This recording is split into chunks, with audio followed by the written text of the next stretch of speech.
Hey writers, let's talk about deep point of view. So, hi, I'm Carly Stevens. This is Carly Stevens Books, which is all about writing, publishing, and indie author life. And today I wanted to talk about deep POV. It's a hot topic in all sorts of writing today. So I wanted to kind of give you some tips about how to use deep point of view. But first of all, what is it for anybody who's unfamiliar? Deep POV, deep point of view, is when you're essentially trying to erase the awareness of the author from the experience of the story. So instead of telling it kind of like a story, you instead put the reader more firmly into the shoes of the character. So when I give some tips, hopefully that'll become clearer what I mean by that. But it's just making it more of an immediate experience for the person who's reading your story. Not everybody has to use deep point of view. I think it's a misconception that you must do this. There are some really successful books that don't. The Night Circus by Erin Morgenstern, Raven Boys by Maggie Stiefvater, even Six of Crows by Leigh Bardugo don't use deep point of view consistently. So there are options, but it can be an excellent tool to have in your quiver. So some suggestions for how to accomplish this immediacy of the reader almost equaling the character. One last side note. Most of the time people talk about this in terms of first person narration. You can do this with third as well. It's a little bit trickier, but it's definitely doable.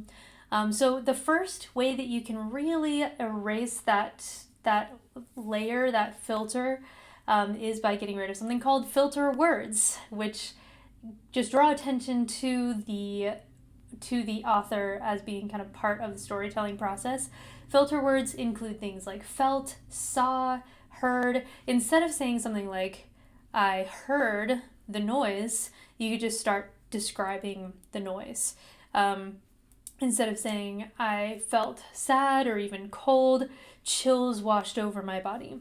So you get the idea. It's getting rid of some of those additional layer of the author kind of interposing in between. Realized falls under this category as well. Something else that you can do is, instead of describing the thoughts that your character is having, make them immediate. So you can do that in a couple different ways. I have an example here from Project Hail Mary by Andy Weir. So it's a hard sci-fi if you enjoy that kind of thing. Even if you don't, it's a great example of deep point of view. It goes this way.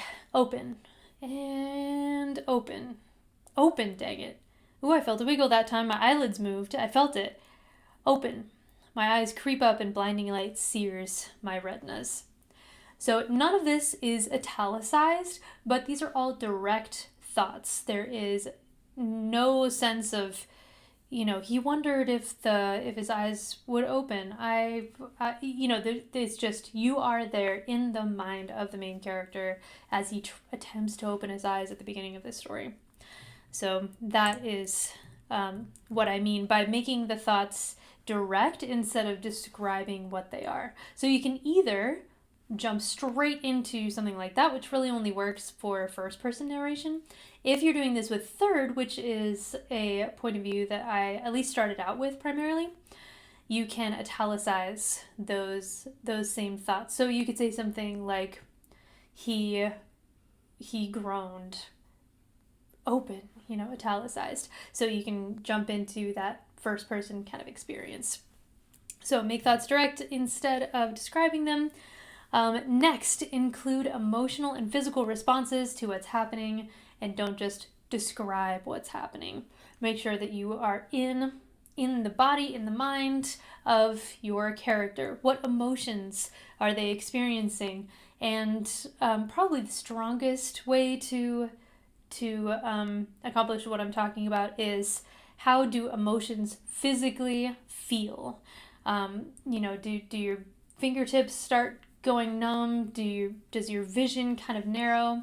If you're afraid, for example, So thinking about those very physical bodily reactions to different emotions as something is happening will make it more immediate for the reader, instead of just, again, saying what's happening. If there's a monster coming at me, yes, that is happening in the story, but in order to accomplish this deep POV, you want to be as much inside the character as you can, and that is just a quick way to make the reader feel like indeed they are in the body of this character.